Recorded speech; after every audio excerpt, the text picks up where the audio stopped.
Ladies and gentlemen, the faculty of the College of William and Mary.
Trees within thy halls, dear college, we give praise to thee, to pledge ourselves whatever befalls, to pledge unfair. Please join me in welcoming the official party led by our Chancellor, the Honorable Robert M. Gates. However far we stray, our noble college, hear us now, thy children sing to thee today.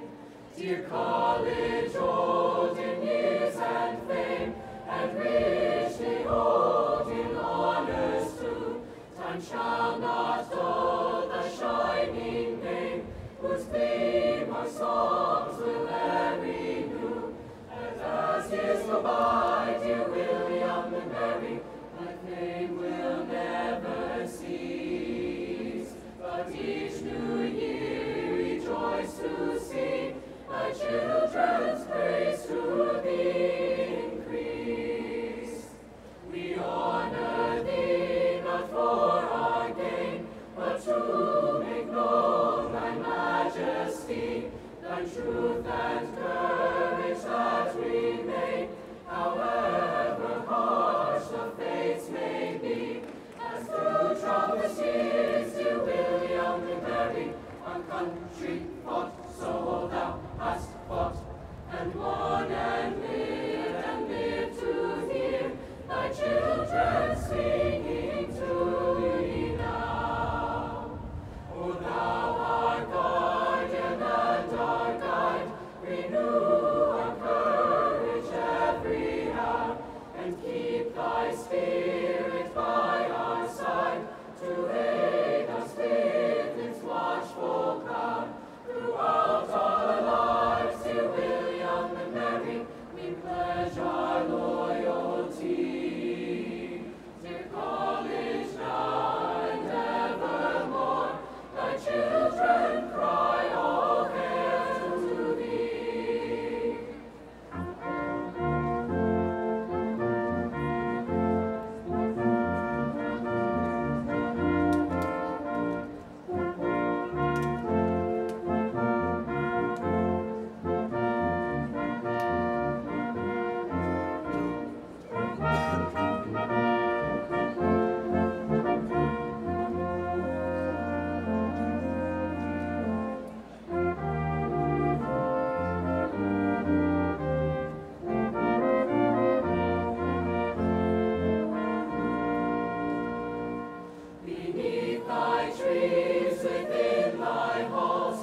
walls to pledge unfailing loyalty.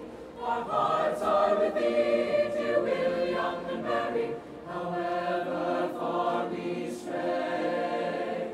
Our noble college, hear us now, thy children sing to thee today. Dear college, old in years and fame, and richly old in honors too, time shall not dull the shining name, whose gleam our songs will e'er renew. And as years go by, dear William and Mary, thy flame will never cease. But each new year rejoice to see thy children's praise to thee increase. We honor thee not for our gain, but to make known thy majesty, thy truth and courage that remain, however harsh the fates may be. As through troublous years, dear William and Mary, our country fought, so thou hast fought, and won and lived to hear thy children singing to thee now. For thou art guardian and our guide, renew our courage every hour, and keep thy spirit by our side, to aid us with its watchful power. Throughout all our lives, dear William and Mary, we pledge our loyalty. And knowledge now and evermore, thy children cry all hail to thee.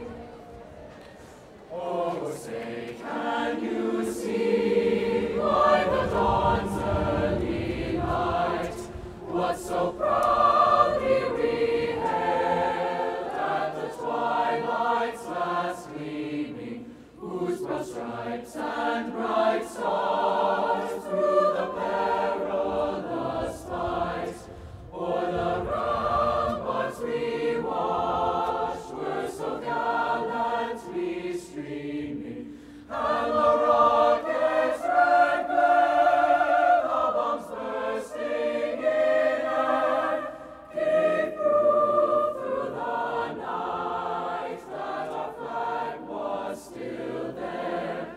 Oh, say does that star-spangled banner yet wave o'er the land of the free and the home of the brave?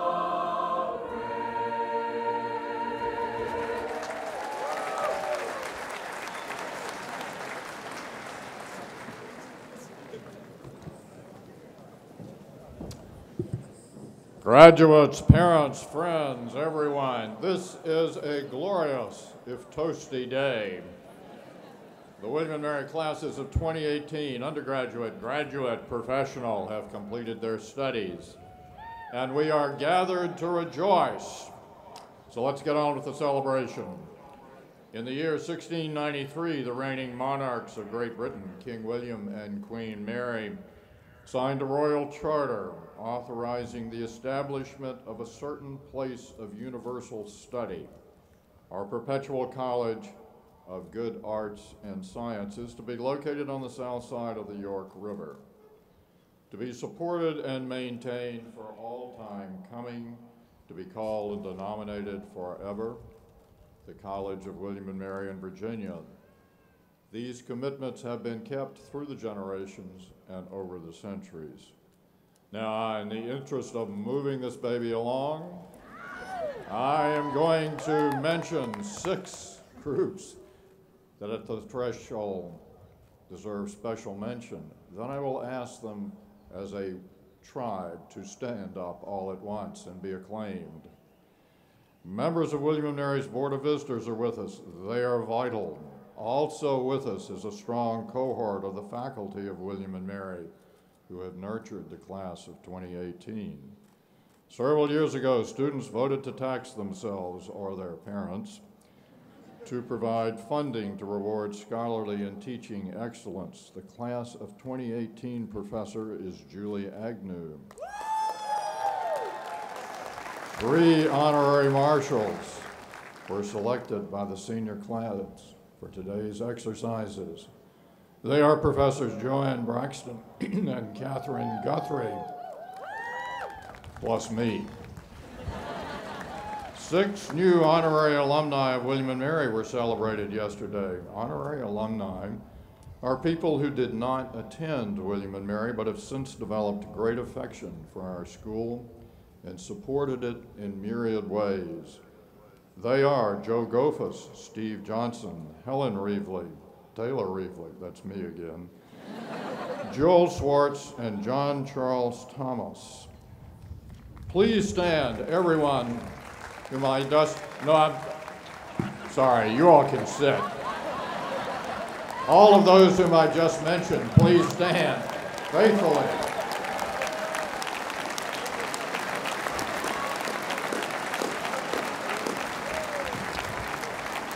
Thank you. William & Mary has had chancellors in the English tradition since 1693. We have had a particularly brilliant run of chancellors over the last generation or two, including Chief Justice Warren Burger, Prime Minister Margaret Thatcher, Supreme Court Justice Sandra Day O'Connor, and now our own alumnus, Robert Gates, class of 1965. Bob Gates, as we all know, is the former head of the CIA and former Secretary of Defense for 2 presidents of different political parties, a death-defying feat.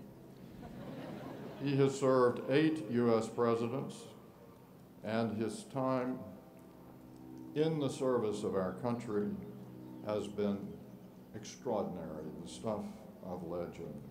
It has been my enormous privilege to be president while Bob Gates was our chancellor. Mr. Chancellor.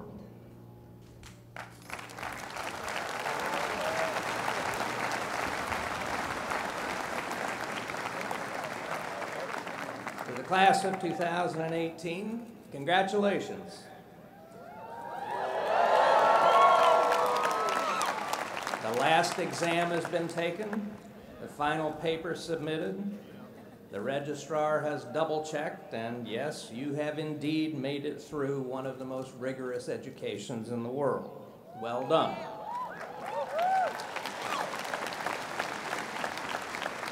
To the parents and families of the class of 2018, congratulations to you too.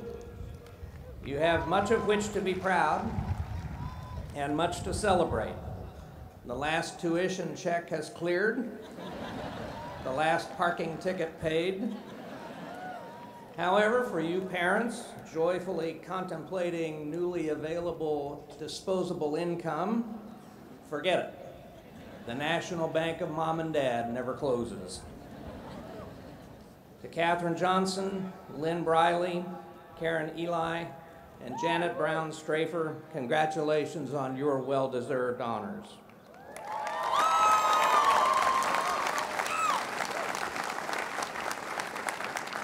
President Reevely, well done. William & Mary is far better for your presence, and in this, your final commencement, I will take a moment of privilege as Chancellor. Taylor, stand and bask in our acclaim and gratitude for a job splendidly done.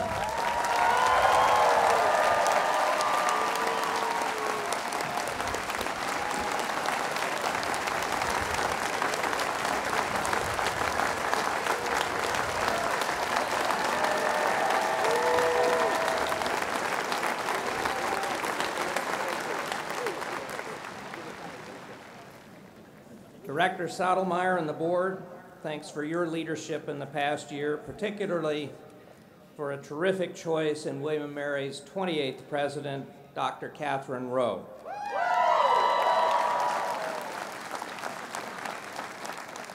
Among my favorite parts of commencement is looking out at the faces of graduates' families. Most parents beam with pride. Some parents look a little surprised. And in fairness, students, some of you did cut it pretty close.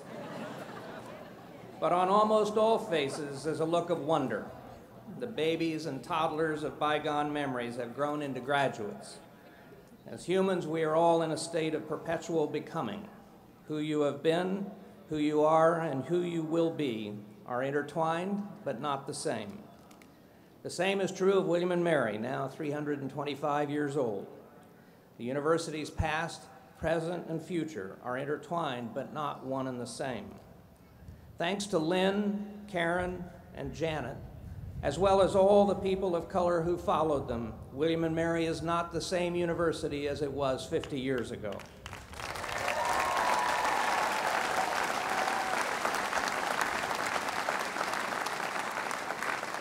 And thanks to the 24 women who enrolled in the fall of 1918 and all those who have followed, William and Mary is not the same.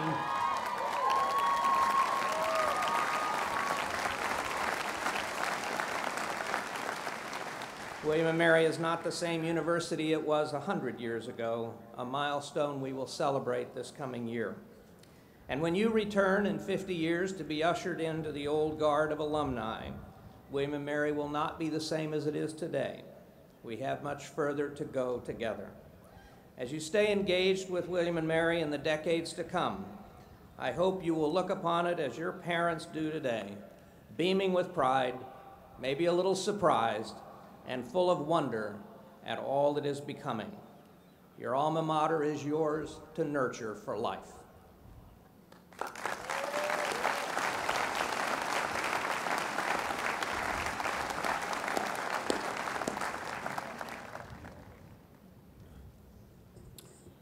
Since 1756, when Benjamin Franklin was awarded an honorary Master of Arts, William and Mary has recognized lives of powerful accomplishment through the conferral of honorary degrees. Today we celebrate four marvelous people: Katherine Johnson, Lynn Briley, Karen Eli, and Janet Brown Strafer. A written account of their glories appears in your program.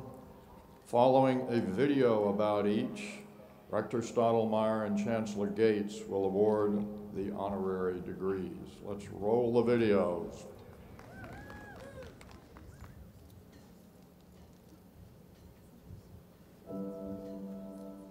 The first day was not any different from all the other students coming. I didn't know I was any different, and they weren't any different from me.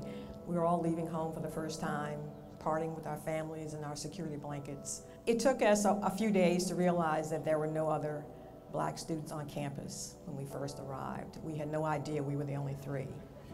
So they didn't even know about each other.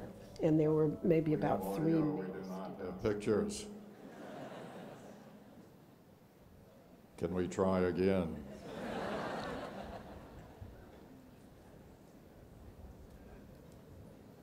These videos are really good.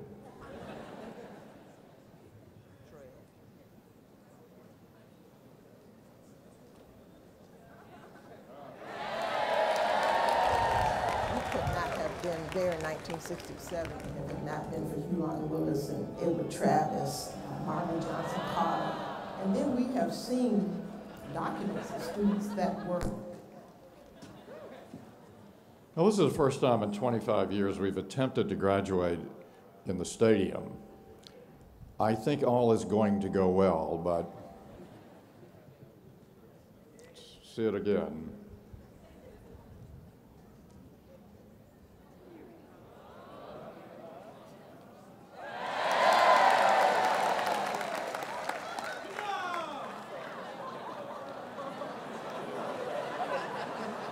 Now a little noise.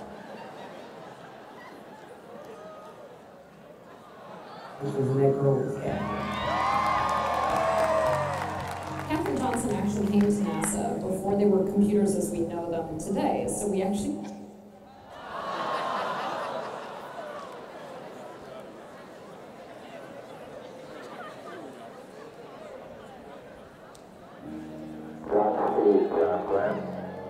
John Glenn made her famous because he didn't.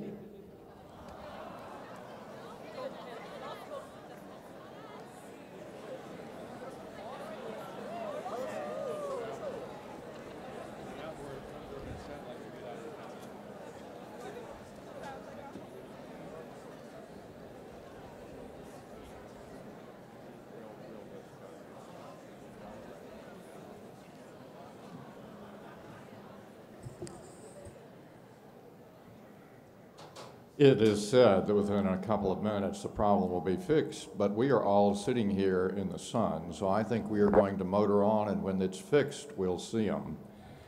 The first day was not any different from all the other students coming. I didn't know I was any different, and they weren't any different from me. We were all leaving home for the first time, parting with our families and our security blankets. It took us a few days to realize that there were no other black students on campus when we first arrived. We had no idea we were the only three. So they didn't even know about each other. And there were maybe about 3 male students who also were here, who actually graduated before these 3 women did. We were the first residential students, so they call us trailblazers, but I would say we were more pioneers because there were people that blazed the trail for us, and they weren't allowed to live in the dorm. We honor those students that came before us. We could not have been there in 1967 and if it had not been for Hulan Willis and Edward Travis, Margaret Johnson Carter. And then we have seen documents of students that were refused admission because of their race. The untold history is tremendous, and I think it's just being told, and it has become a part of this 50th commemoration that the truth is being told. When we left, we didn't feel like it made any difference that we ever came because, nobody really paid a whole lot of attention to us. And so it was a year of educating people. It was also a year, I think, of healing some old wounds. The highlight to me is the plaque on the Wren building, because the Wren building is so sacred. Black people need to be included in the soul of this university because we have given so much to it.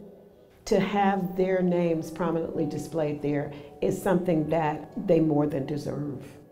I did not expect that at all. I mean, just thinking about it, it's hard not to just burst out in tears to be forever commemorated in the Wren building. Always wanted to come back, but didn't know anybody. I figured no one knew me, didn't care. Well, I think that the institution has evolved just like our culture has evolved, just like American society has evolved. So it has no choice but to be diverse. I think there's still important work to be done, and if I can help to progress the college even more, I'm willing to do that. The president has that saying about who comes here belongs here. And a lot of people don't feel that way. And I think knowing about their history is a way for them to know that they belong. Don't be afraid to ask for help. Karen Lynn and I never asked for help, but in retrospect, I realized that every student was struggling in some way, regardless of where they came from. A student that does not feel they have a place can create a place. Create your space, create your place. Align yourself with people of like minds, begin to build bridges with those of unlike minds, and create this place. I know what it means to get an honorary doctorate degree from any place, but to get one from William & Mary is very, very special. They're deserving of it because of the courage and conviction and determination that it took for them to come to a place like this and stay here. It has just been overwhelming this past year. I'm just surprised and grateful, very, very grateful. It's a very humbling experience, really. I feel extremely honored to have been offered this opportunity to receive this award.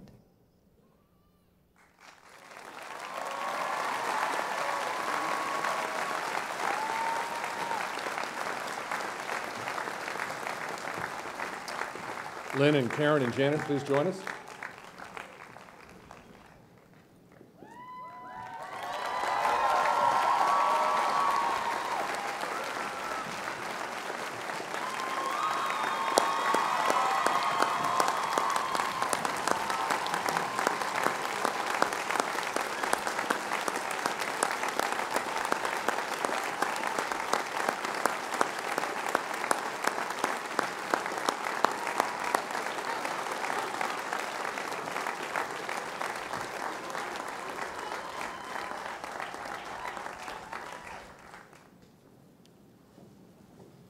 Lynn Briley, Karen Eli, and Janet Brown Strafer.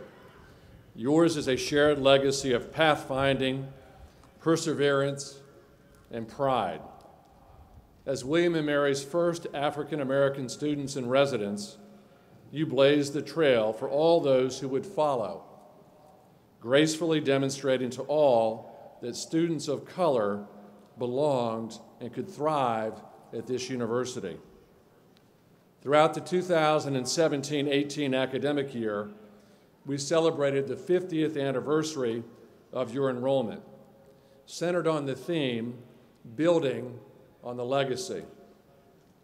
You have faithfully and graciously helped us to remember our past while spurring us to do even more in the present and as we look to the future. A mural celebrating each of you was dedicated at the entrance of the Swim Library, and a plaque hung at the Sir Christopher Wren Building, recalling your seminal role in William & Mary's racial progress.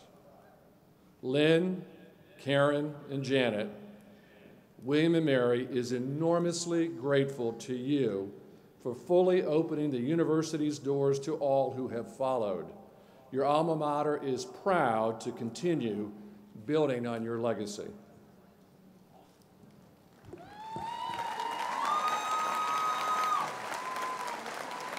By virtue of the authority vested in me by the Board of Visitors and the ancient royal charter of the College of William & Mary in Virginia, I hereby confer upon each of you the degree of Doctor of Humane Letters, honoris causa.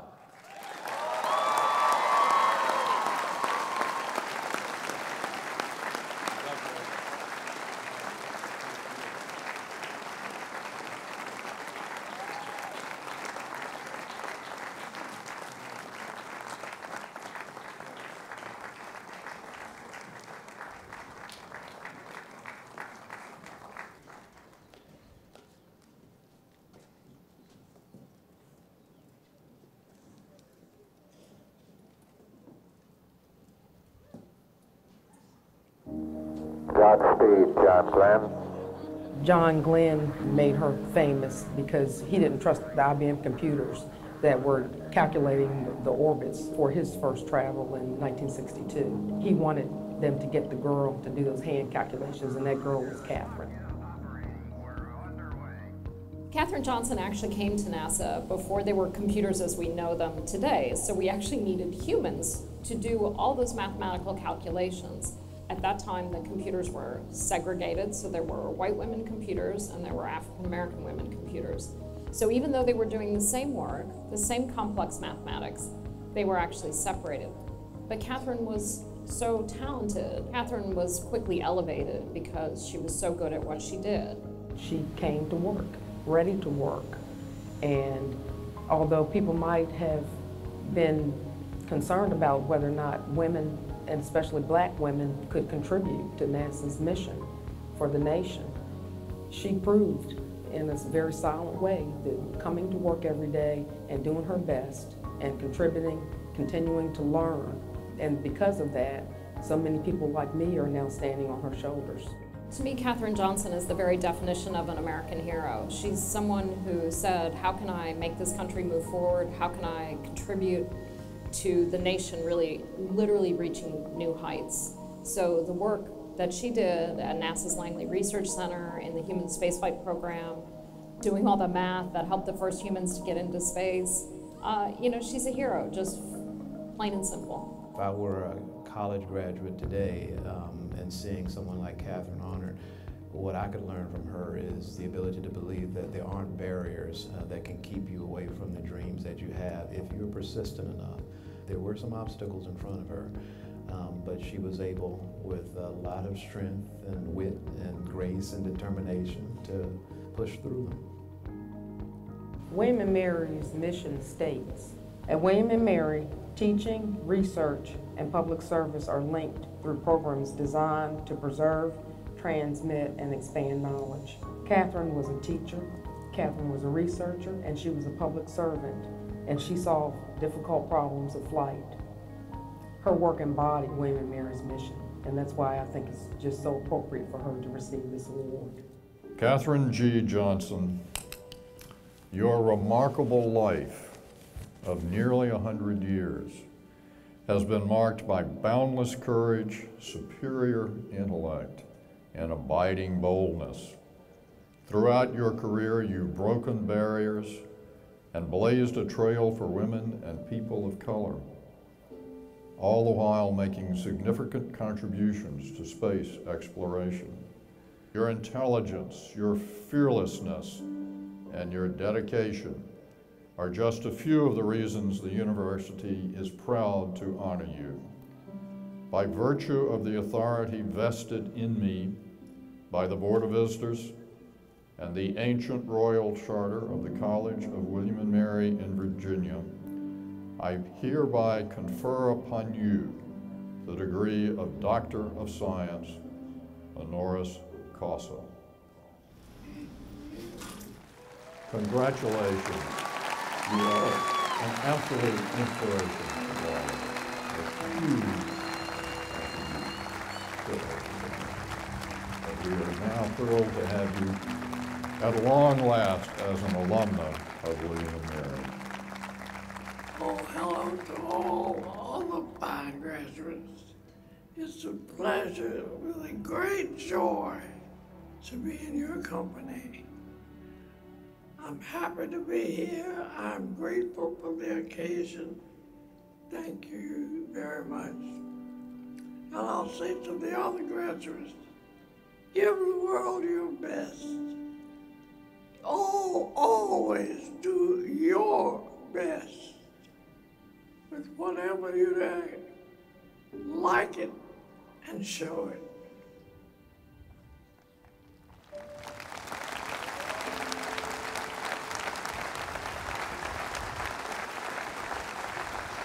Catherine Johnson, a woman of absolutely stunning intellect and extraordinary personal grace. Catherine's two daughters, Joylet Heilich and Catherine Goebel Moore, are with us today. Please stand for a moment.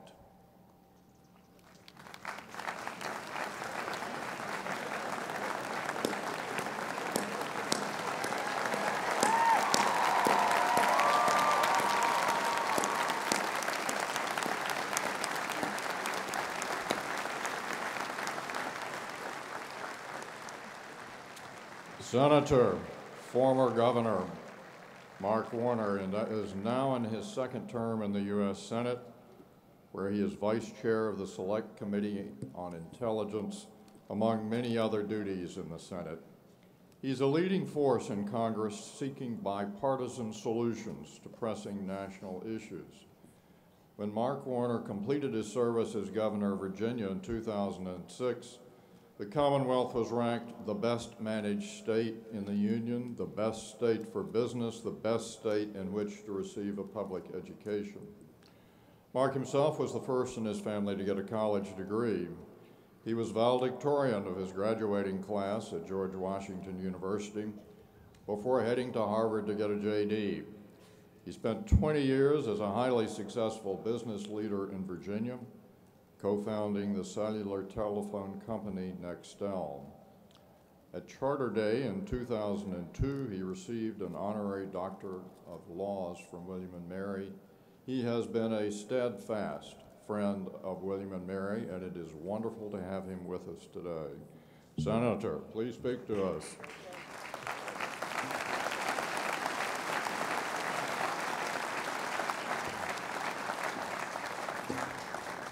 President Reevely, Chancellor Gates, members of the Board of Visitors, students, faculty, staff, parents, and most specifically graduates. Today we gather to acknowledge and celebrate William and Mary graduating class of 2018. Congratulations, you made it.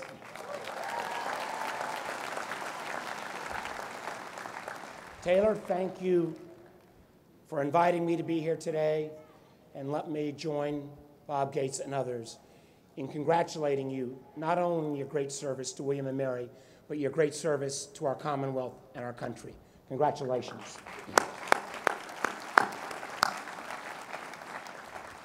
I'm delighted to be back here at W&M Mary. I'm delighted to be here in Williamsburg as we stand once again on many milestones of the history of our country and our Commonwealth. It feels like every time we come to Williamsburg, there's another milestone. Next year, we will mark the 2019 commemoration of the 400th anniversary of a number of historic events, both good and bad, that took place in Virginia. From the celebration of our nation's first Thanksgiving to the landing of the first enslaved Africans at Hampton. As you graduate from this institution that's so intertwined in our nation's history, I invite you to be part of this commemoration next year. And whether it's the history of the African American experience, the Virginia experience, or the American experience, it's so important to tell the whole story. The good, the bad, and frankly the ugly as well, to make sure that we're true to ourselves as Americans. But some of those dark chapters also tell the story of some of the greatest triumphs of our time. You've honored the Legacy 3 this morning, and you've heard the incredible accomplishments of Dr. Katherine Johnson. It's special to be here on a graduating day when we honor those trailblazers. So it's been as my time as governor and senator, I've actually had the chance to give a lot of commencement addresses. Although this is the first time I've given the commencement address at W&M Mary. So when I give commencement addresses, I try to always remember those extraordinarily wise words of that great British Prime Minister, Winston Churchill, who said, and I quote, "Be sincere, be concise, and be seated." So I will offer you graduates 3 quick pieces of advice that I've distilled over my life. So then I'll get out of the way so you can continue this celebration with your family and friends. As Taylor mentioned, I was the first person in my family to graduate from college. I know what it's like to try to make ends meet, not knowing if you could make next tuition. Thank goodness for the student loan program, or I wouldn't have been here. I also know that when I graduated from college many, many years ago, I would be able to do things and go places that my parents only dreamed about. Today, you share that same promise, but also with it comes a responsibility. Your obligation is to strive, to reach, and yes, to occasionally fail. Now, I know on graduation day, the last thing you want to hear about is failure. But the truth is, nobody's life follows a straight line trajectory up. And for me, even though Taylor was kind with his introduction, virtually everything I've tried in my life, I only got to because at one point along that journey, I failed. I remember out of college and law school, I decided a couple years out that I would become an entrepreneur. I took my life savings, $5,000, invested it in a little energy startup company, went to work for that company, and in 6 weeks, I helped that company go totally bankrupt. I then went into real estate. It took me 6 months to fail at that. So at the ripe old age of 26, I was living out of my car, student loans coming due, sleeping on my friends' couches who had all gone to law school at Harvard and doing really well. But uniquely enough, I got another chance. I got involved in the very early days of the cell phone business. Now, this was back in 1982, and I went to all of my law school classmates and said, "Come, invest with me in cell phones." Every one of them said to me, "Warner, you are so crazy. Go get a real job. Who wants a cell phone?" They're all still practicing law. So as Taylor mentioned, I went on, formed a cell phone company called Nextel, started the largest venture capital firm in the Mid-Atlantic. Now, only in America could I have not 1, not 2, but actually 3 shots. And frankly, that notion that everybody in our country ought to have the chance to have that fair shot, no matter what you look like or where you're born, is still an aspiration we need to meet for every American.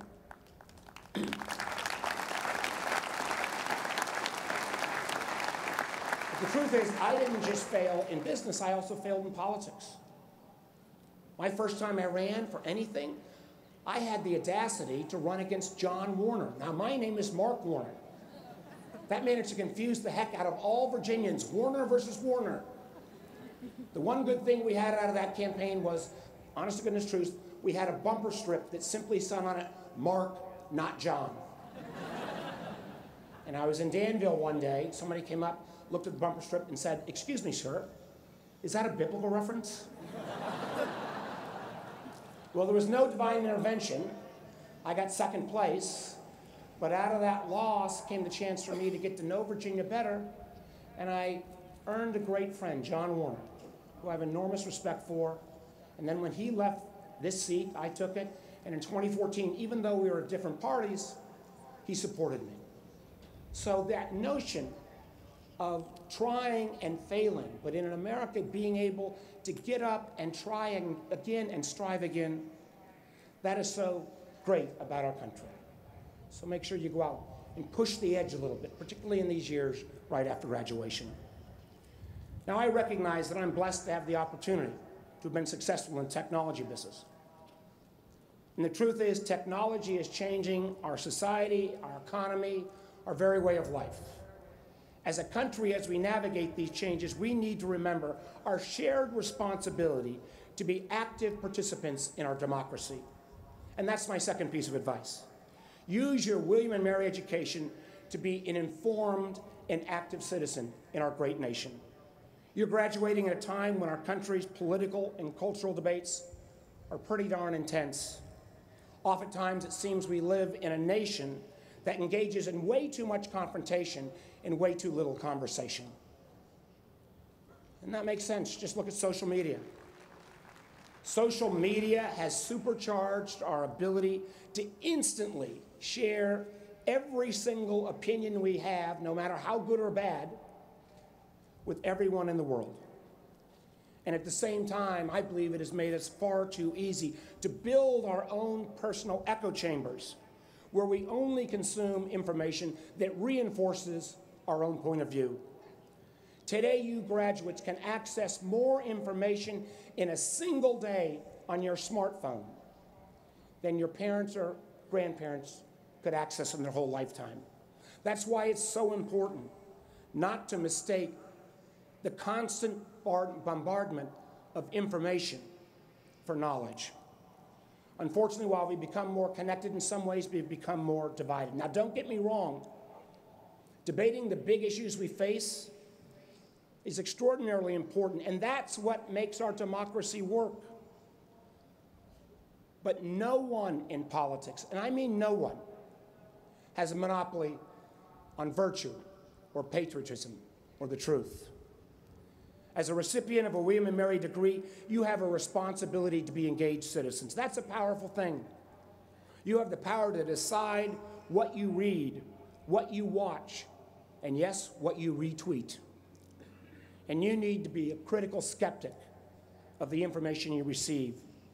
You also have the power to decide whether people who serve or aspire to serve in political office have the moral character that we should all expect from our leaders. And frankly, we need leaders with moral character now more than ever.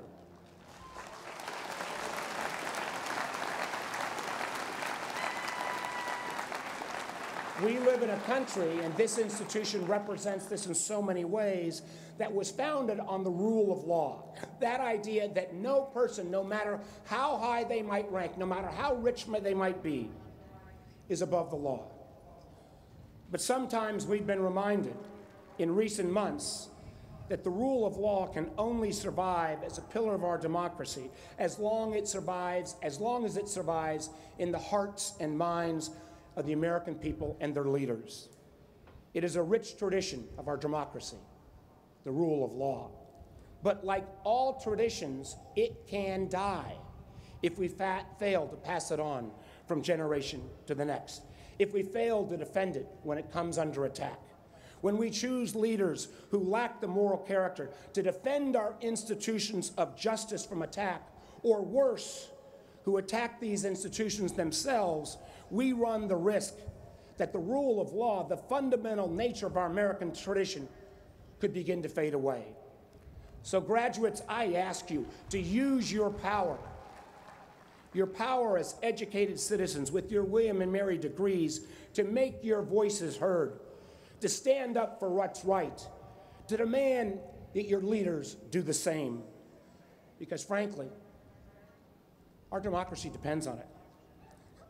Now, I know at times when the news comes on, especially these days, if it's news about Washington, you want to throw a shoe at the TV. I feel the same way, and I'm inside the TV. But please, please don't check out.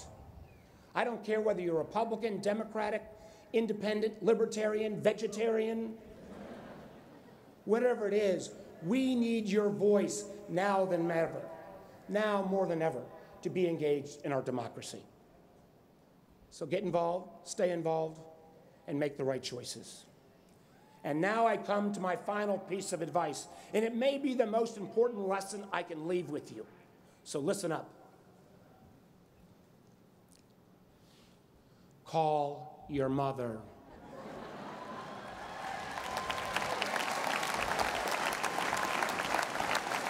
And not just because tomorrow's Mother's Day.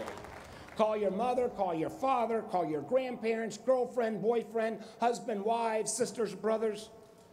After this ceremony, seek out that special person who has encouraged and supported you on this journey and tell them thanks.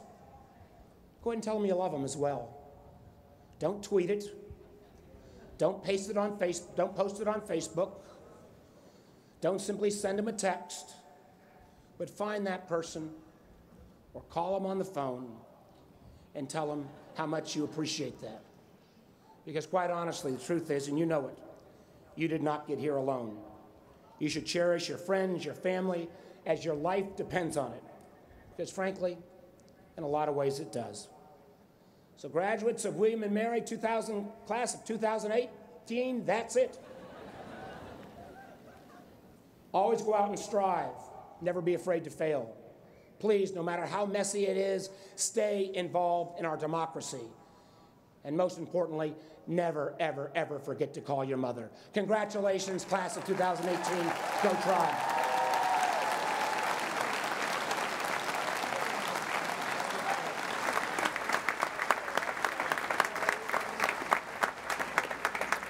Senator, thank you for those very powerful, very winsome words.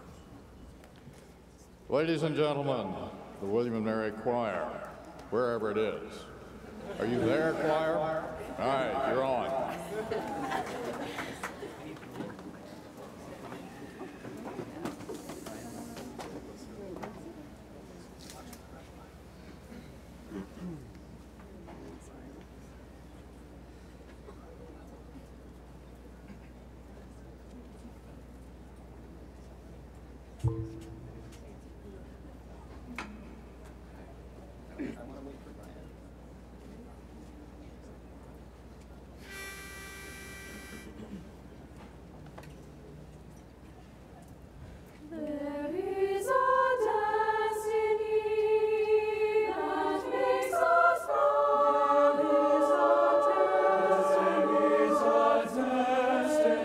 That makes us brothers.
to his faithful heap of days and deeds.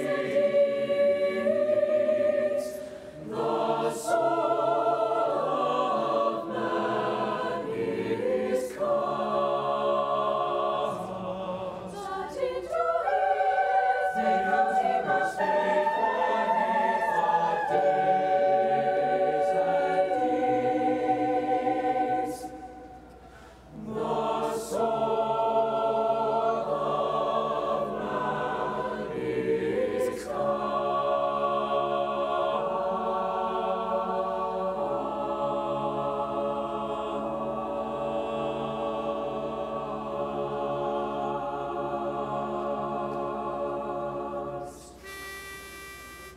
To us under whose hand thy easy beauty flows. To us under whose hand thy easy beauty flows. In whose hand thy easy beauty flows.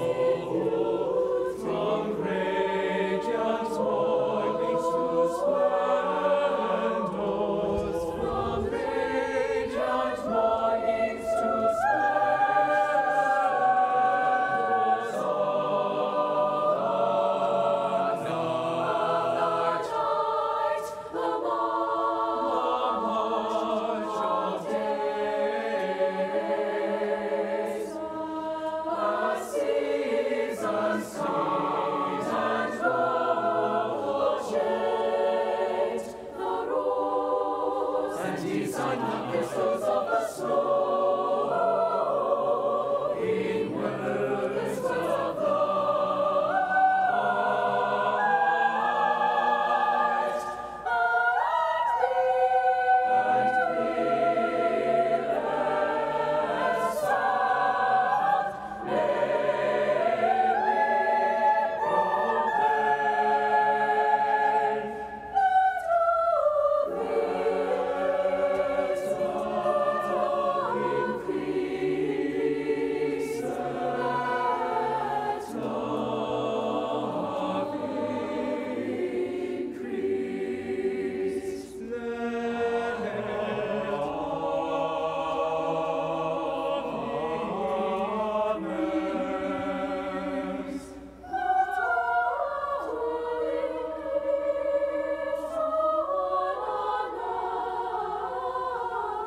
Let love increase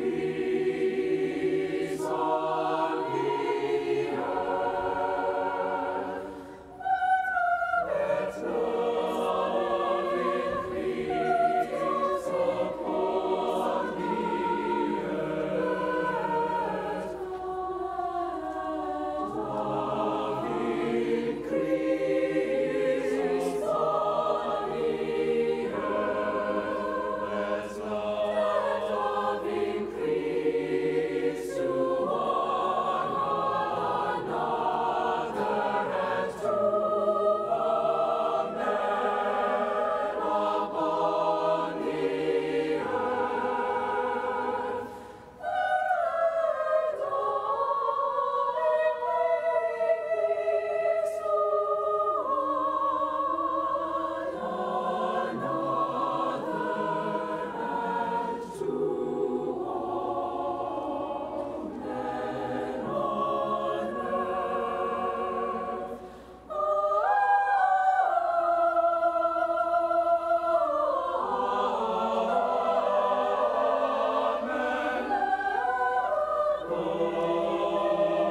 Let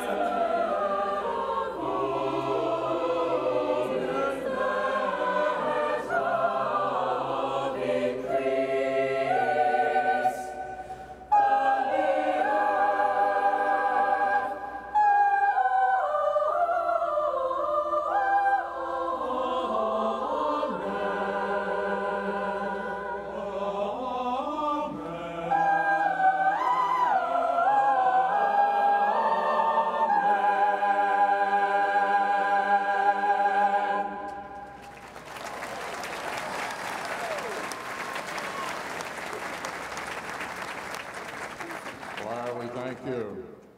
All right, we now move to awards and prizes. If you have a sense you are going to get an award or prize, linger over here near the steps. There is an insert in everyone's commencement program dealing the accomplishments of those about to be honored. My words about each will be a mere suggestion of their wonders. We have some distance to travel with awards, and I plan to move ahead at flank speed. I can see some of you feel the heat truly rising. The Lord Botetourt Medal, established in 1772 for the honor and encouragement of literary merit, goes to the graduating senior with the greatest distinction in scholarship. Today, the Botetourt Medal goes to Sarah Joan Heinz. Sarah, come join me. Sarah, you have nailed a perfect 4.0 GPA. An English major, you have also taken the biology and chemistry needed to sate pre-med requirements. A faculty nominator says of you, she is unique in her combination of modest demeanor and brilliant performance. Sarah, well done. Now let me find the one that belongs to you.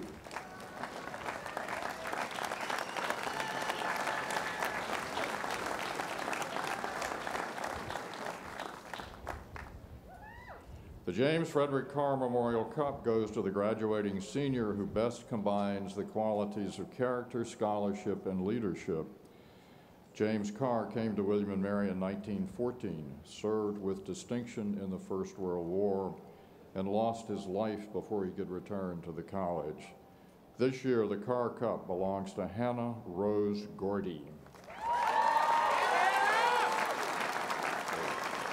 Hannah, you are a double major in French and government with a 3.99 GPA and a robust regime of extracurricular activities. Student director of the Social Science Research Methods Center, member of the Student Conduct Council, The Haven, and My Sister's House in your hometown of Charleston, South Carolina. Well done, Hannah. Now,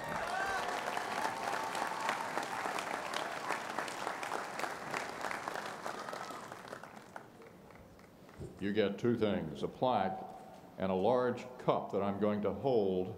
I'm going to give to you to hold for a moment, then you got to give it back to me.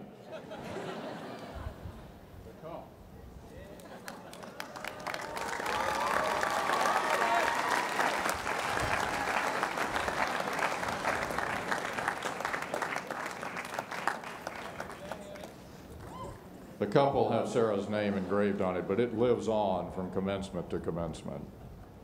I've never let it escape yet. The 21st Chancellor of the College was Margaret the Lady Thatcher, former Prime Minister of Great Britain.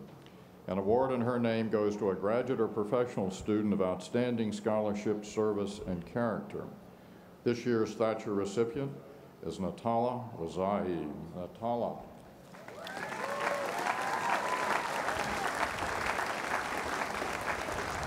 Natala, a native of Honduras, came to America seeking a caliber of education unavailable at home so she could use what she learned to help her people. After graduating from Stanford University, she joined the Inter-American Development Bank, where she worked on matters relevant to Latin America and the Caribbean. Her work at IDB ultimately led her to William & Mary Law School, where she's been on the Law Review, a legal practice fellow, and president of the Human Security Law Center's student chapter and the Latino Law Students Association. Natalia, we are delighted to present you with the Thatcher Award.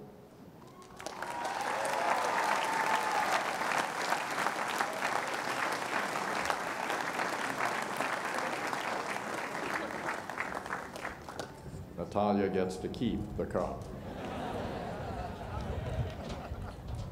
In memory of Algernon Sidney Sullivan, the New York Southern Society recognizes 2 students in the graduating class and 1 other person with close ties to the college, recognizing them for heart, mind, helpfulness to others. The student winners of this year's Sullivan Award are Jaya Upal and Nathaniel Page.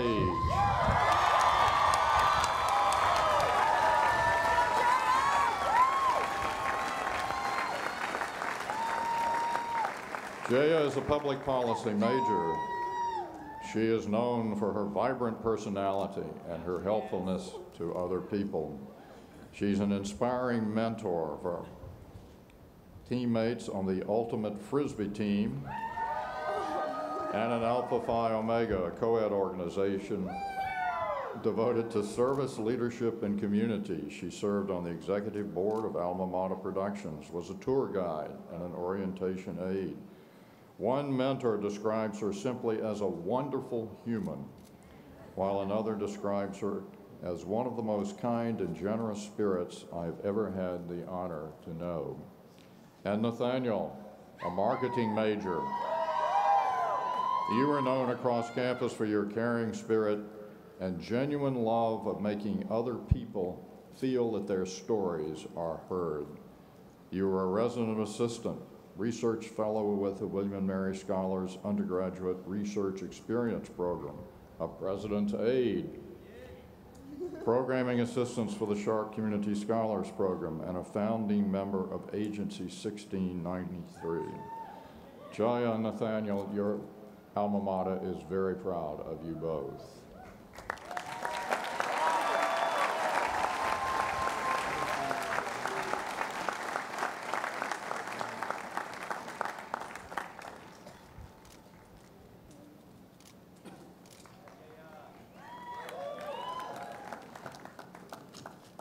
The third recipient of the Sullivan Award is Michael J. Fox. Where is Michael J. Fox? There is Michael J. Fox. Michael has selflessly served William & Mary to great effect in myriad fashions for more than 2 decades. He's a person of impeccable character and sound judgment. He served as the assistant to the president, chief of staff, secretary to the Board of Visitors.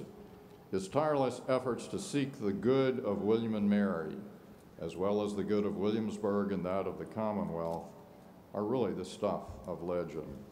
He personifies the heart, mind, and helpfulness to others that the Sullivan Award celebrates.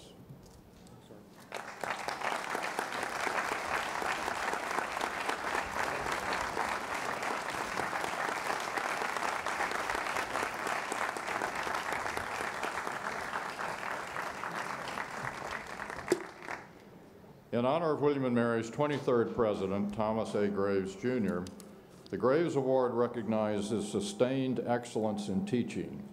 This year we have 2 distinguished recipients, Randy Coleman and Paul Marcus. Please join me, Randy and Paul.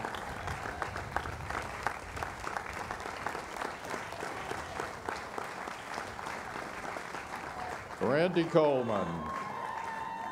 Over your 47-year career at William & Mary, you have been an outstanding teacher, an innovator in things technological, a caring mentor to your students, and your students describe you as enthusiastic, passionate, inspirational. You served for many years as our chief advisor for students thinking about going into a health profession. And in 2008, you were named a Campus Technology Innovator of the Year, an award given to only 14 educators across the United States. And Paul Marcus, you are recognized, law students, I sense. You are recognized for your artistry in classroom teaching as well as in mentoring students and mentoring other faculty members. Your teaching style has been described as masterful, like watching a maestro. Your students rave about your knowledge and passion for each subject you teach. You've served as president of the American Association of Law Schools, a major national distinction, and are known as one of the most influential people in American legal education these days. So, Professors Coleman and Marcus, we are proud to honor each of you with the Thomas Ashley Graves Award for sustained excellence in teaching. Now let me find it.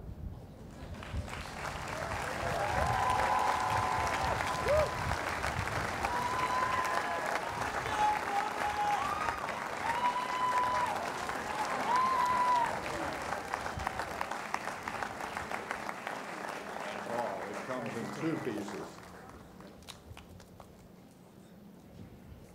Annually, an endowment from Charles and Ann Duke supports an award to an outstanding staff member in memory of Mr. Duke's parents, who served William and Mary marvelously in many, many capacities for many, many years. This year's recipient of the Duke Award is Sheila Johnson. Sheila, I don't know where you are, but please stand. And let us applaud you.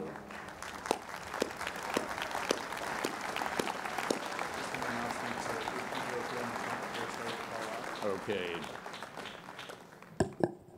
A special announcement. If the heat is getting to you, Sadler is air conditioned. Just go back into Sadler. And then if you recover, you can come back. But seriously, it's perfectly okay to head for air conditioning.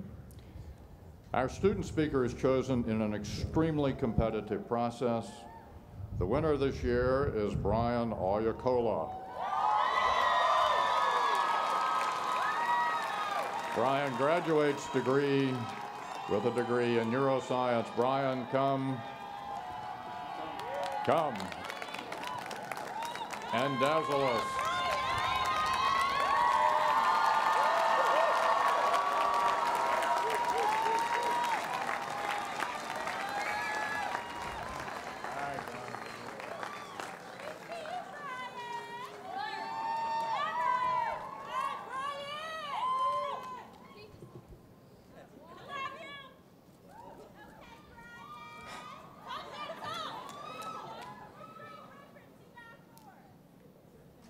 So, what now? I mean, we made it. Here we are, adorned in ceremonial garb and smiling ear to ear with our friends and family in celebration of a monumental achievement. But where to now? Where do we go from here? Direction is a funny thing, uniquely interwoven with our sense of destination, identity, motivation, and purpose. And truthfully, even when I was writing this, I wasn't 100% sure which way to go with it.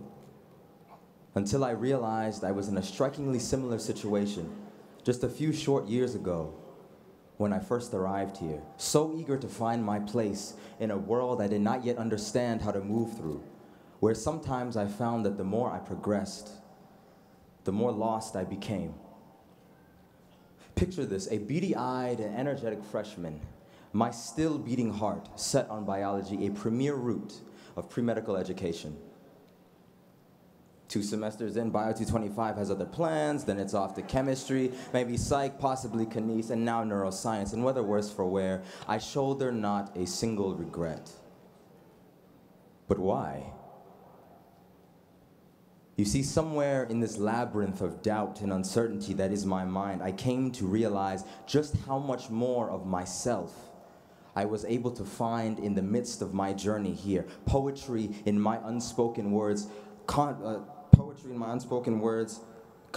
that was always there from the start, and luxury in entertaining diverse economies of thought. However, like many of you, I also discovered a profound inability to wake up at 8 a.m., submit my assignments before 11:59, and live a life devoid of wah-wah. But either way, I've come to understand that when life appears to be a maze of unbridled confusion, when there is nowhere else for us to turn, there is always freedom from a higher perspective, above the noise and above the commotion, and sometimes all we need to do is look up. And that is a lesson I truly could not have learned anywhere other than right here at William and Mary. You see, this college has shown us that there is more than one path to success, to achievement, and to happiness, that we can be so much more than our countless deepest mistakes and unmet expectations, and that our true north is something that we define for ourselves. I say these things because I've come to realize that many of us are quickly approaching a crossroads in our lives, and that the choices that we make from this point on will affect not only just us, or even just those around us, but those who come after us. Many of us enter college scrambling to navigate our futures all at once in the beginning, to map out the next decade during syllabus week. But this, my friends, I think, is the truth. We are here today because we let college be both our crucible and our compass, our guardian and our guide in exploring the different avenues of life that would have gone otherwise uncharted, and allowing our time here to shape us, inching us ever closer to the dreams we have waited so long to achieve, and even those we never knew we had until this very moment. Two of the most powerful words you could ever speak are I am. For what you put after them shapes what you make of your reality, and frames not only your self-perception, but how you perceive the world. I am a William and Mary scholar. I am a scientist and future doctor. I am a friend to anyone who needs or wants one. I am among the best lyricists that have ever walked this campus. I am a member of one of the best choirs this side of anywhere. I am a son with the greatest mother anyone could ever ask for, and a father whose memory forever pushes me to be even half of the man that he once was. I am the product of days past, be they riddled with pain, joy, or sadness. I am the amalgam of my past experience, my present sense of self, and my future destination. I am aware of what it means to be who I am in society today, and that I will far and away surpass any and all expectations preset for my demographic. I am every single one of my deepest regrets, biggest mistakes, and greatest failures, but I am also the one who came out on the other side in one piece. I am still learning, growing, and molding myself into who I want to be. I am the principal navigator of my own destiny, and as of today, I can finally say that I, Brian Chikezianyakoa, have been a proud graduate of the College of William and Mary.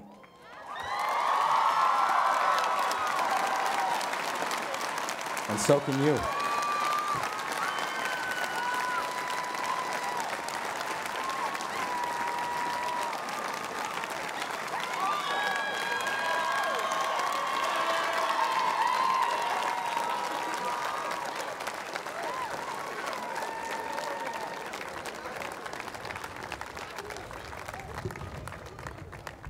Wherever it is that you go, whatever it is that you choose to do with your life, move with a purpose that is all your own. But do it always and forevermore out of love. Thank you.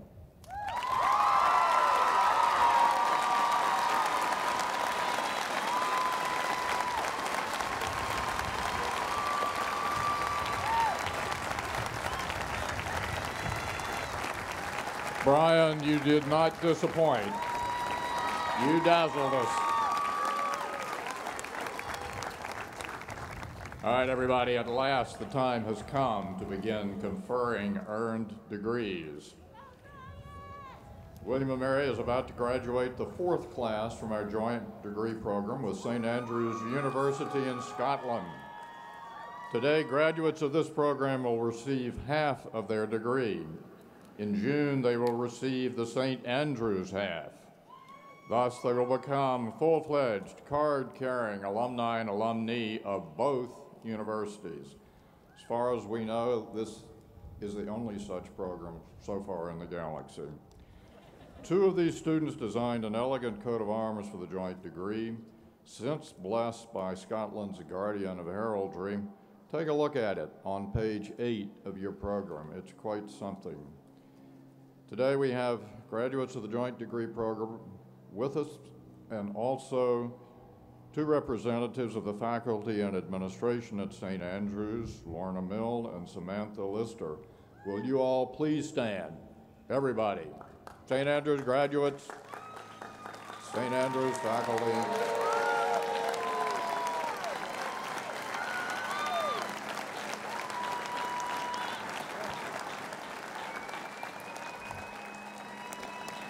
Election to membership in academic honor societies at William & Mary is a major feat. Please stand if you have been inducted into Phi Beta Kappa, Order of the Coif, Beta Gamma Sigma, or Kappa Delta Pi.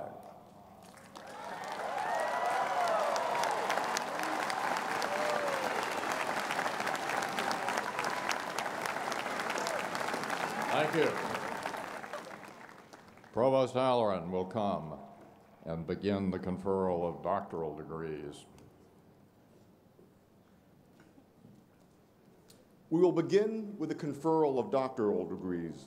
Will all candidates for doctoral degrees please rise and approach the stage? Kate Conley, Dean of the Faculty of Arts and Sciences, will present the candidates for the degree of Doctor of Philosophy in Arts and Sciences.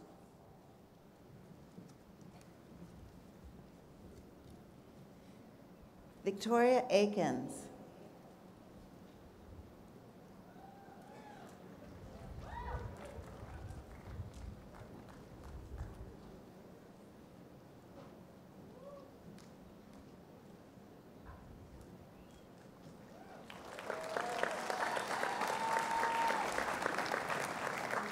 Hannah Bailey.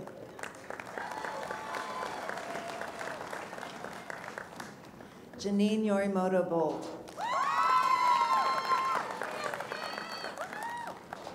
Nancy Joanne Carter.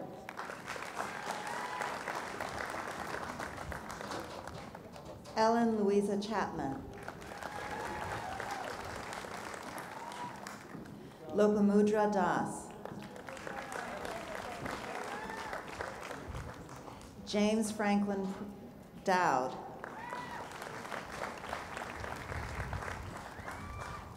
Christopher Robert Flint.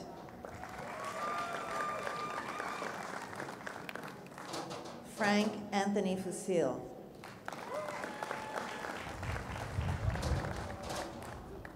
Patrick Johnson.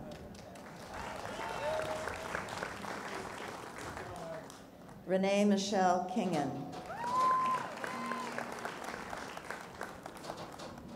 Mark Castro. Boyoung Lee.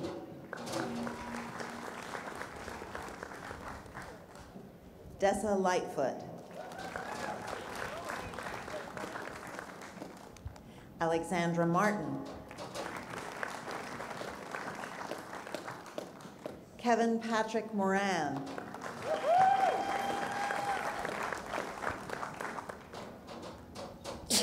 Excuse me.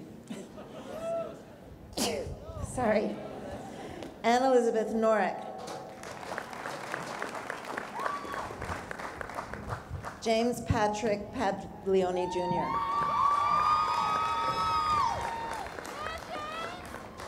Sivu Jacob Paul. Dilshan Primer Thilaka.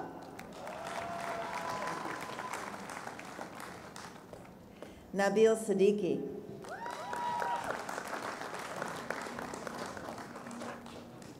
Sarah Elaine Thomas. Nicholas C. Van. Christopher Von Dome. Megan Rhodes Victor.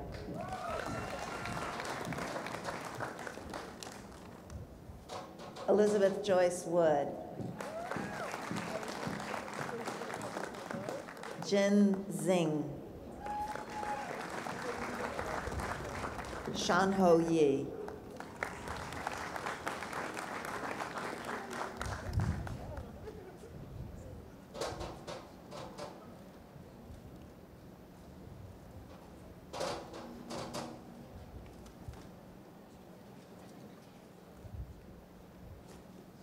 Am I supposed to confer something? No, Not yet. at the end. Yeah. Okay. John T. Wells, Dean of the School of Marine Science, will present the candidates for the degree of Doctor of Philosophy in Marine Science.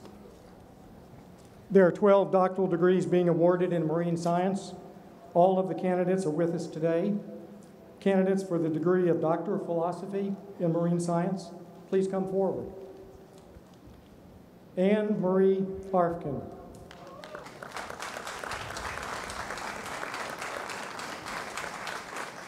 William Morris Goldsmith.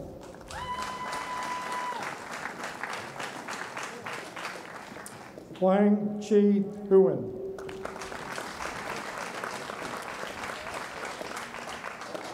Darby Ray Jones. Grua Liu.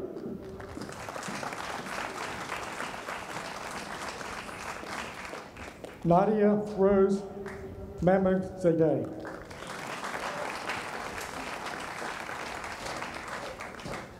Benjamin John Marsek.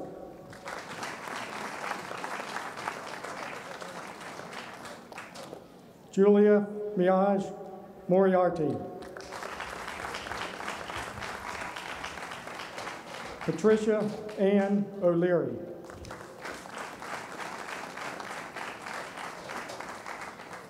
Adela Zasmin Roa Varan.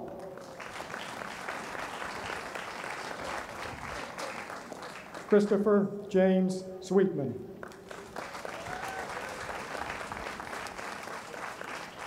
Fei Yi.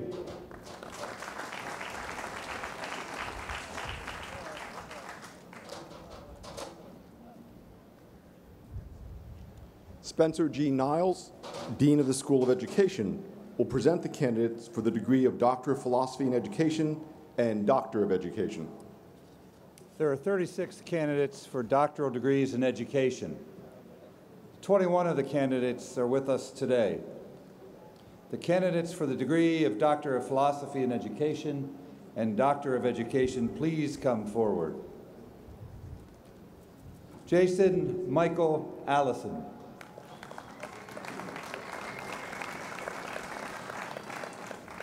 Elizabeth Agist. Kathy Renee Baycoat. Rachel Previs Ball. Keisha Marie Baylor. Adam Joseph Brown. Laura Frances Estes.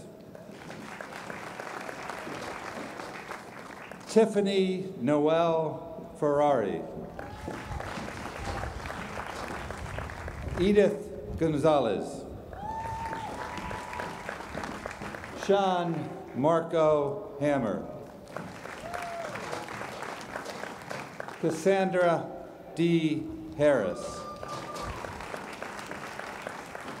Yi Hua.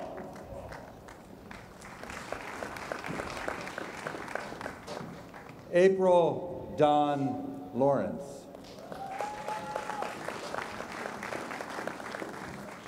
Amy Sykes.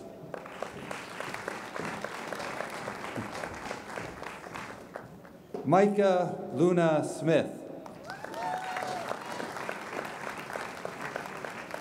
Amy Hudson Stam. Patricia Marie Tillman.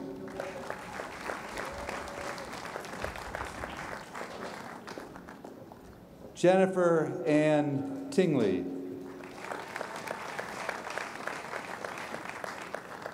Victor Twasson. Jennifer Lee Vaughn. Nathaniel Jacob Wagner.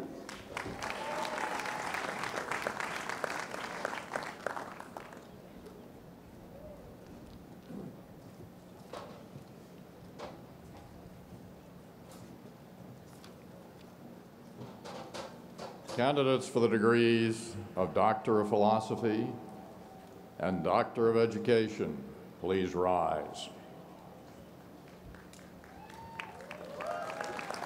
By the authority vested in me by the Board of Visitors of the College of William & Mary in Virginia, I confer upon each of you, as appropriate, the degree of Doctor of Philosophy or Doctor of Education, and welcome you into the ancient and honorable community of scholars.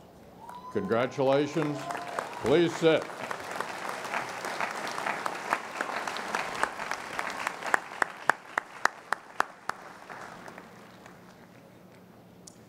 Davison M. Douglas, Dean of the Law School, will present the candidates for the degree of Master of Laws and Doctor of Jurisprudence. There are 39 candidates for the degree of Master of Laws and 190 candidates for the degree of Doctor of Jurisprudence. Those present, please rise.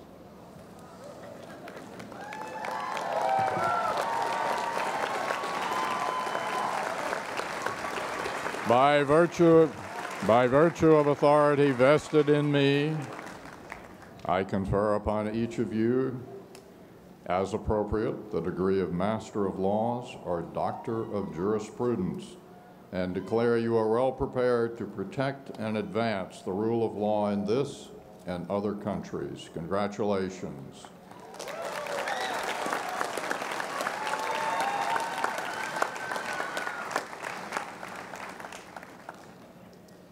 Dean Niles will present the candidates for Educational Specialist degree and the degrees of Master of Arts in Education and Master of Education. There is one candidate for the Educational Specialist degree, 99 for Master of Arts in Education, and 50 for Master of Education. Those present, please rise. By virtue of authority vested in me, I confer upon each of you as appropriate the degree of Educational Specialist, Master of Arts in Education, or Master of Education, and declare you are well prepared to nurture the schools of our Commonwealth and nation. Congratulations.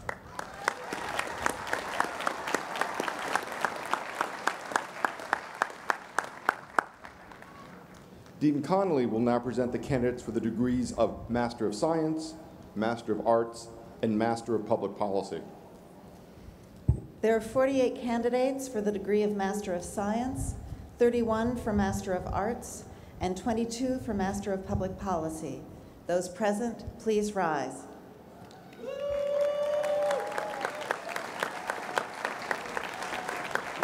By virtue of the authority vested in me, I confer upon each of you, as appropriate, the degree of Master of Science, Master of Arts, Master of Public Policy, and declare that you have successfully completed an advanced study in your disciplines and are prepared to lead in them. Congratulations.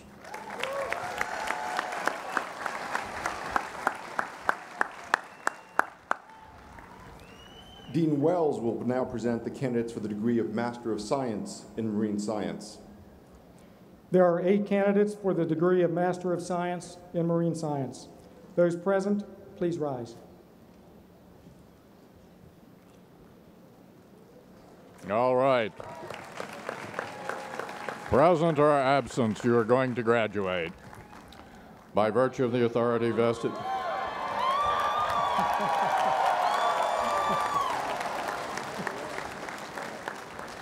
By virtue of the authority vested in me, I confer upon you the degree of Master of Science and declare that you have successfully completed advanced study in that discipline and are well prepared to lead in that sphere.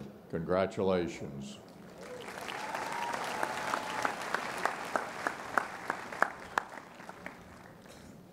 Lawrence B. Pulley, Dean of the Mason School of Business, will present the candidates for the degrees of Master of Business Administration, Master of Accounting, and Master of Science in Business Analytics.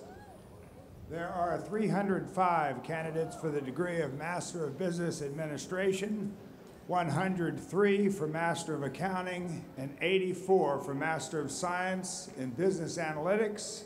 Those present, please rise.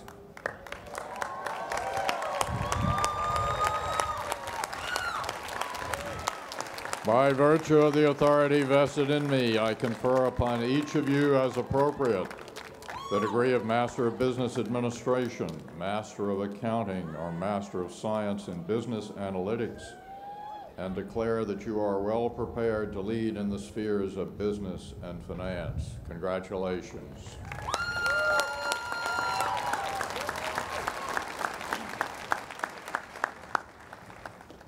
There are 1,603 candidates for the baccalaureate degrees.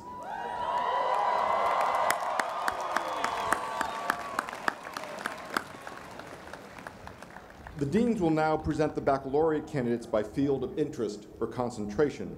Dean Pulley will present the candidates for the degree of Bachelor of Business Administration. Candidates for the degree of Bachelor of Business Administration, please rise as I introduce your concentration and then be seated. Accounting.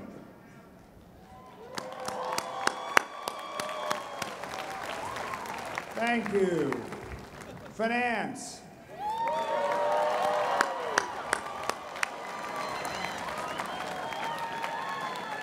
Thank you. Marketing.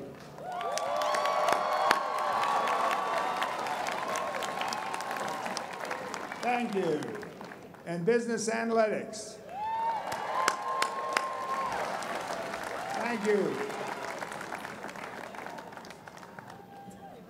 Candidates for the degrees of Bachelor of Science and Bachelor of Arts, please rise as I introduce your concentration and then be seated. Africana Studies. Thank you. American Studies. Thank you.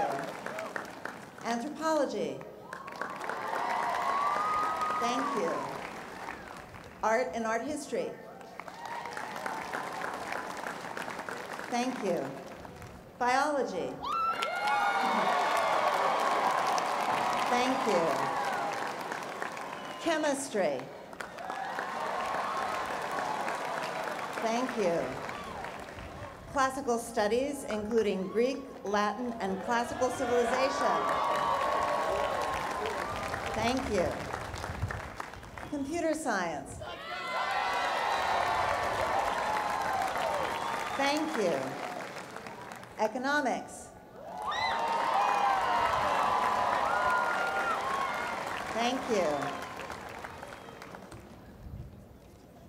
Elementary Education. Thank you. English. Thank you. Gender, Sexuality, and Women's Studies. Thank you. Geology. Thank you. Global Studies, including European Studies, Latin American Studies, Asian and Middle Eastern Studies, and Russian and post-Soviet Studies. Thank you. Government. Thank you. History. Thank you. Interdisciplinary Studies, including Environmental Science and Policy, Linguistics, Literary and Cultural Studies, Film Studies, Medieval and Renaissance Studies, and Neuroscience. Thank you. International Relations. Thank you. Kinesiology and Health Sciences. Thank you. Mathematics. Thank you. Modern Languages and Literatures, including Chinese, French, German, and Hispanic Studies. Thank you. Music. Thank you. Philosophy. Thank you. Physics. Thank you. Psychology.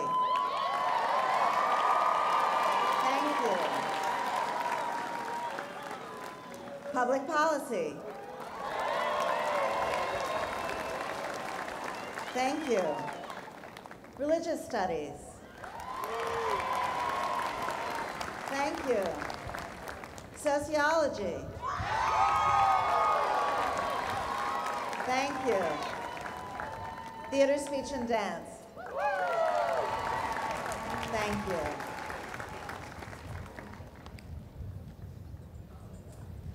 Now, will all the candidates for bachelor's degrees please stand as one great tribe united?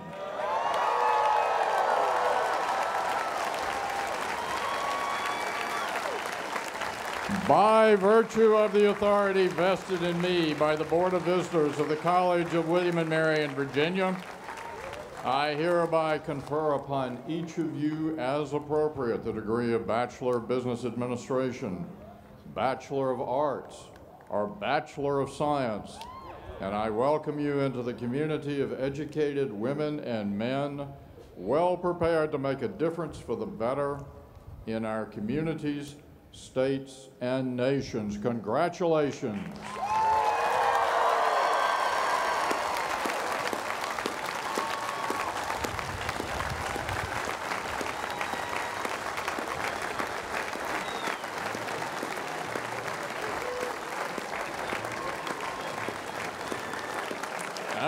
Please sit. For hundreds of years, William and Mary people have served with distinction, first in colonial and then in the United States Armed Forces. The tradition today is represented by our Army ROTC program and our student veterans. Yesterday, the United States Army commissioned 7 William and Mary students. After receiving William and Mary degrees today, also receiving William and Mary degrees today, are 125 active duty or reserve or veteran members of the military forces. Newly commissioned officers and other graduating military personnel and veterans, please stand.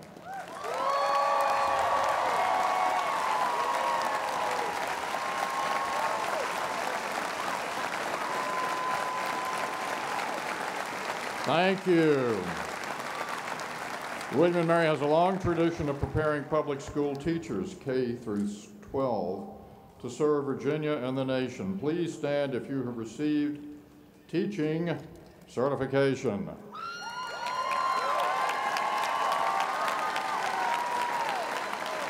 Thank you. To recognize the global reach of William and Mary, I ask that all of our international students and our U.S. graduates who have studied, worked, or served abroad during their time at William and Mary, please stand.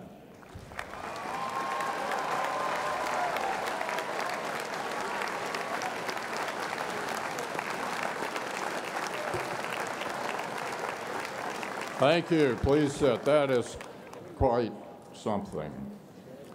Well, be of good cheer, everyone. We approach the end of these ceremonies, but not quite yet. The President is now supposed to lay parting thoughts on our graduates, and at this point in the commencement proceedings each year, I say, because I feel like the corpse at an Irish wake, you need me to have the party, but you don't expect me to say anything. But I got the mic, and this is my last graduation, so I am going to say something, but I promise you it will not be long. All right, before you and I leave the sacred precincts of William and Mary, you, the great class of 2018, ready to take on the world after a powerful education, and I, the retiring president, ready to smell the flowers after a hard half-century of work. But first, before we depart together, 2018, and I'm now Honorary 2018, there's a matter we must resolve together, and that is the matter of hark upon the gale.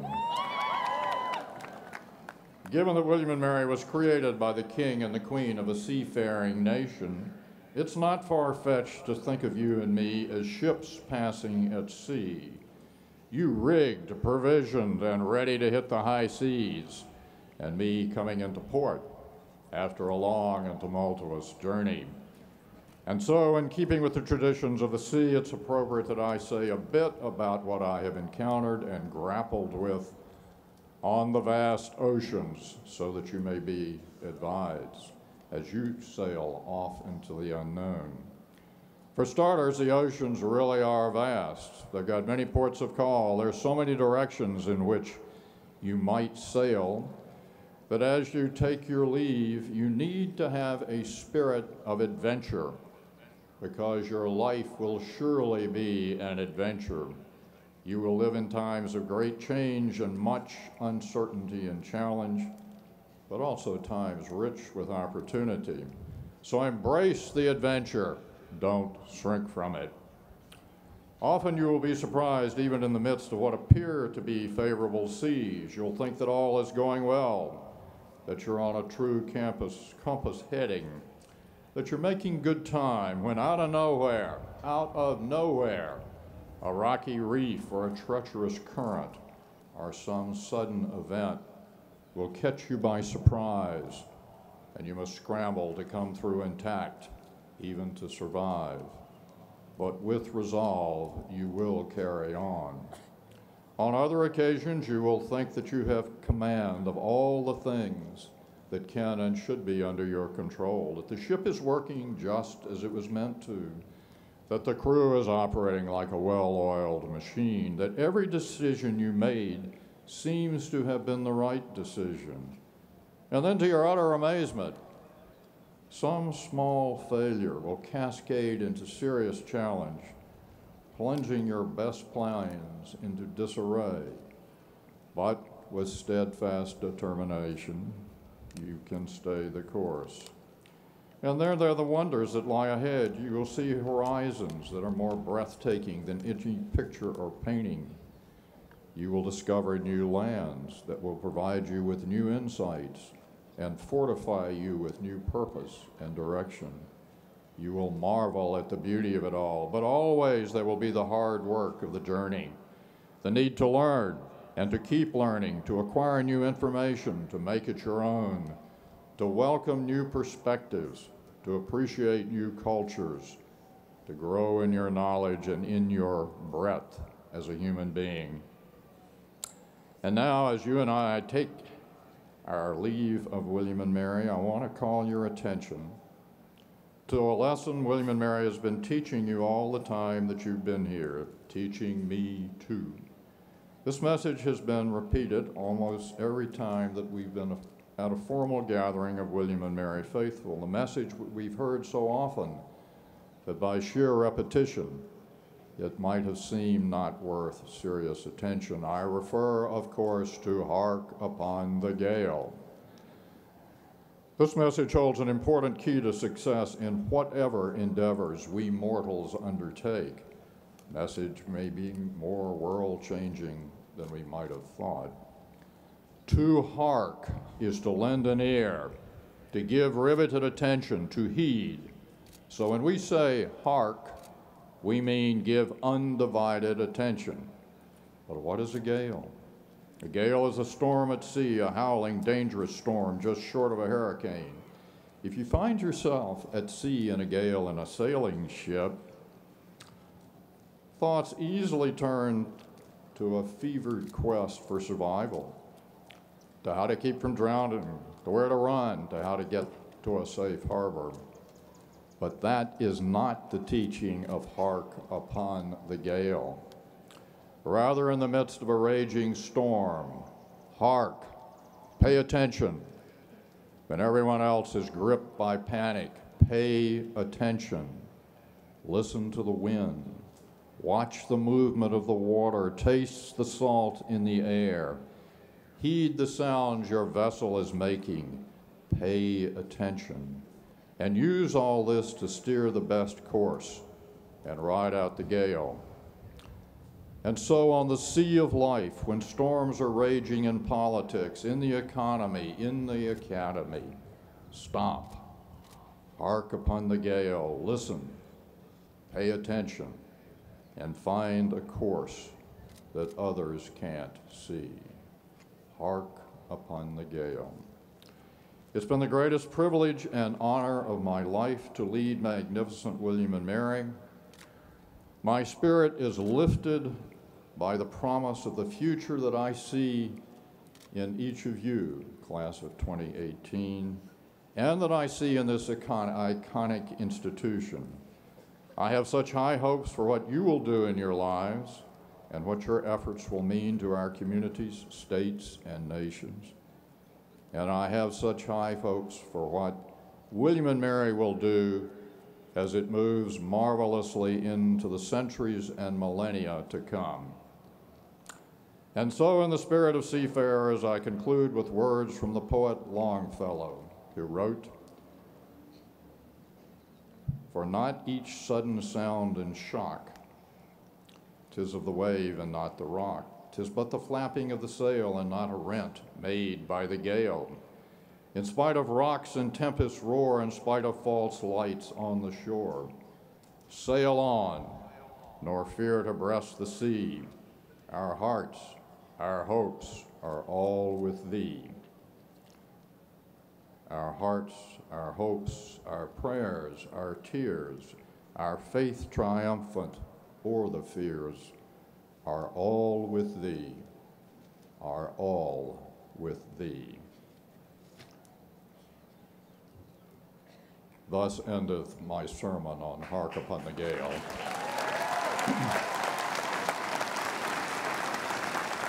Let's try this one.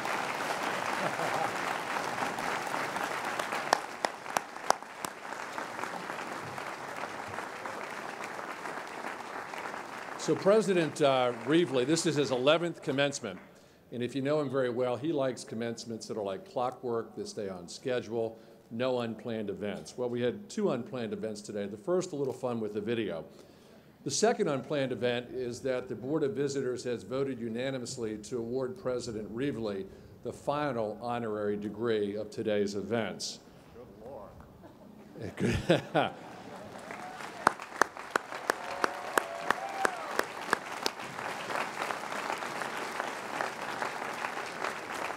This is his final commencement, and I just want to say on behalf of the university, the Broad University family, how thankful we are for your service to this university. As I said last night, I believe you will go down as one of the greatest presidents in the history of William and Mary.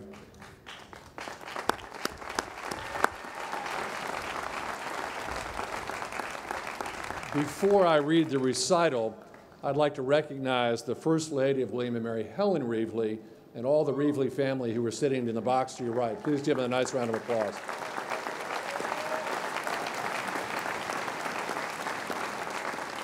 Okay, here we go. W. Taylor Reevely III, in the words of a former rector, if you had not existed, William and Mary's destiny would have required that you be invented. For 20 years, first as dean of its law school, and for the last decade as its president, you have been William and Mary's compass, voice to the world, and beloved parent within the family. In February 2008, seeking a leader with the endurance to restore the alma mater of the nation to preeminence after several years of tumult, the Board of Visitors named you interim president. Arriving with a Clark Kent exterior and a superhuman strength of character, you set about restoring an environment in which all of William and Mary's people can do their best work. You got the university moving forward again through a strategic planning process. In September of 2008, the Board of Visitors named you William and Mary's 27th president. During the Reevely decade, the university advanced forward. Among your signal accomplishments, the William and Mary Promise, adopted by the Board of Visitors in April 2013, provided the university with greater resources while emphasizing that all partners have a role to play: faculty and staff, students and families, alumni and friends, and the Commonwealth of Virginia. For the Bold, the most ambitious fundraising campaign for a public university of our size, is ahead of pace toward its $1 billion goal. More than 1.5 million square feet of space, 40% of main campus, and 50% of William & Mary's Virginia Institute of Marine Science facilities have been built or renewed on your watch. The Reevely decade saw tremendous progress toward making William & Mary a more welcoming and inclusive community. You led efforts to address campus accessibility, mental health, sexual assault and harassment, and race relations. You removed Confederate iconography from display, and following recommendations of the task force, the university named 2 residence halls for prominent African Americans in William & Mary's history.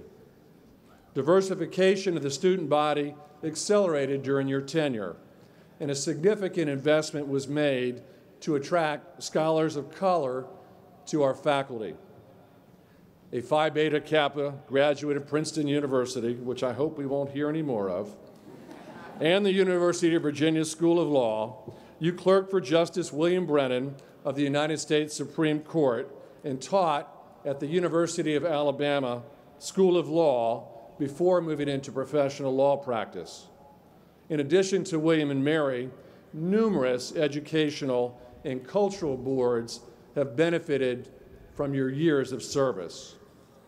Your wife, Helen, has been a steadfast partner for more than 40 years, as well as a constant source of laughter and vitality in the family home. She has been an indelible First Lady of William & Mary.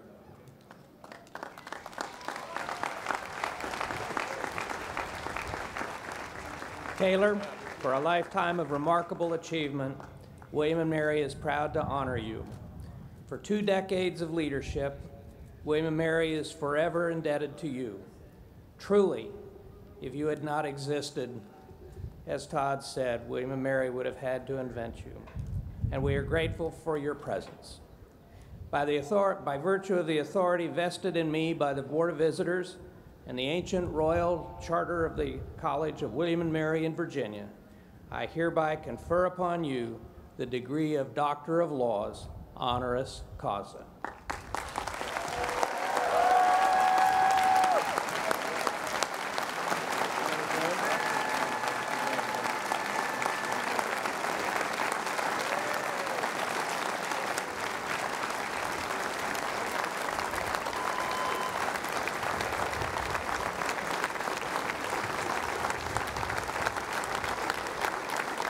Well, as I just said in my homily on Hark Upon the Gale, unexpected things happen. There are some things beyond your control, but Board, Mr. Rector, Mr. Chancellor, this is a really wonderful surprise, and it is extraordinarily meaningful to me. All right, it is time for a rousing cheer to King William and Queen Mary. Without them, we wouldn't be here, and to the class of 2018. Here's the way we're going to do it. That side of the stadium is going to cheer for William, and this side for Mary. So when I say William, you all hit William 3 times. Got it? And when I say Mary, same thing over here. Now, if we don't do it well, we'll have to repeat. So, all right, everybody. William. William is pleased. Mary. You all are really good. Now, I've been told that there is some desire to toss caps in the air. If so, now would be a seemly time. If not, no problem.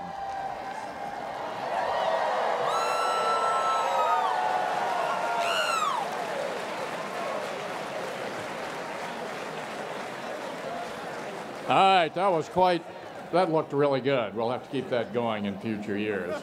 Now we're about to sing the alma mater, and when the song begins, the symbolic chain of class office will pass from Laney Boyd President of the class of 2018, to Sikander Zukria, President of the class of 2019. On the last verse of the alma mater, the William and Mary Maces will pass from the outgoing, newly elected leaders of the undergraduate and graduate student bodies.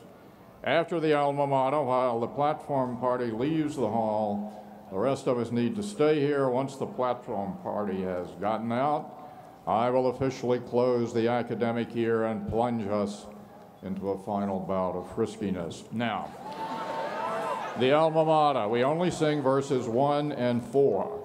And if you happen to have forgotten it, turn to page 11 of the program. The alma mater really likes for all of us to sing whether we can carry a tune or not. So everybody, let's really belt this out. All right, choir, get us started. Hark the students' voices swelling, strong and true and clear. Alma maters love their telling, ringing far and near. William and Mary, loved of old, hark upon the gale. Hear the thunder of our chorus, alma mater hail. God our Father, hear our voices, listen to our cry. Bless the college of our fathers, let it never die. William and Mary, loved of old, hark upon the gale. Hear the thunder of our chorus, alma mater hail. William and Mary, loved of old, hark upon the gale. Hear the thunder of our chorus, alma mater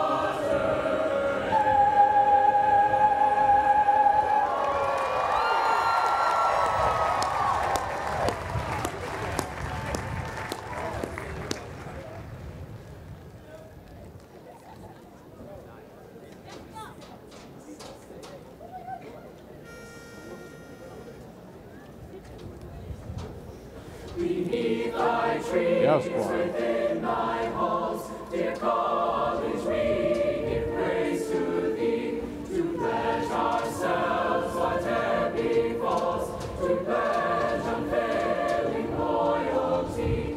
Our hearts are with thee, dear William and Mary, however far we stray. Our noble college, hear us now, thy children sing to thee today. Dear college, old in years and fame, and richly old in honors too, time shall not dull thy shining name, whose gleam our songs will ever renew.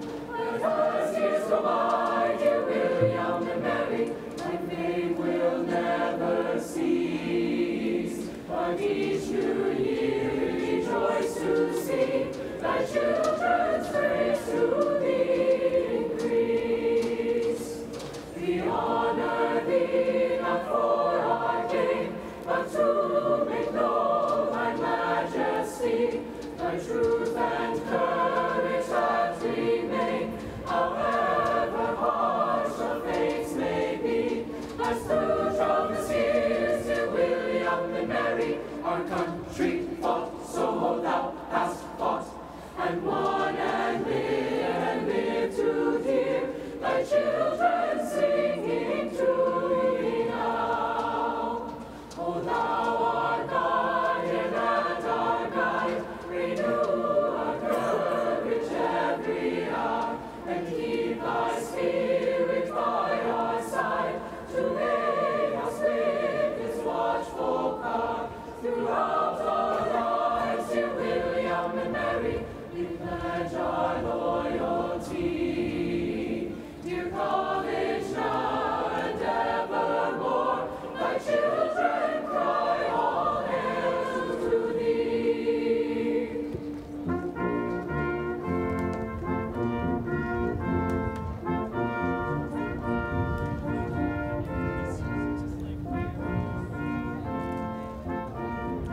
Now that the symbolic emblems of office have been exchanged and the recessional is more or less complete, I declare that the 2017-2018 session in the 325th year of the College of William & Mary is closed. Let the balloons fly. Unleash the green and gold, please. All right, I see a balloon over there. Get them in play.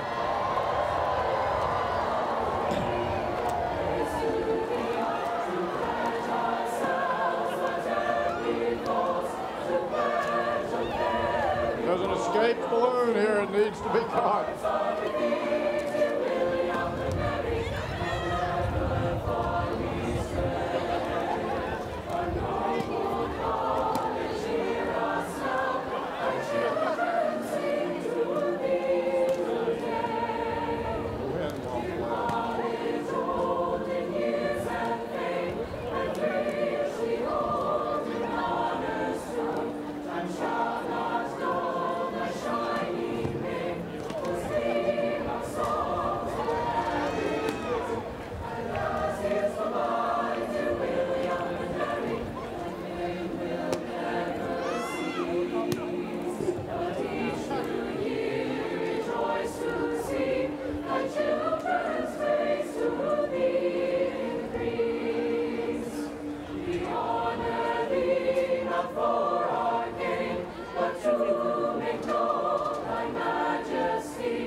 Renew our courage every hour and keep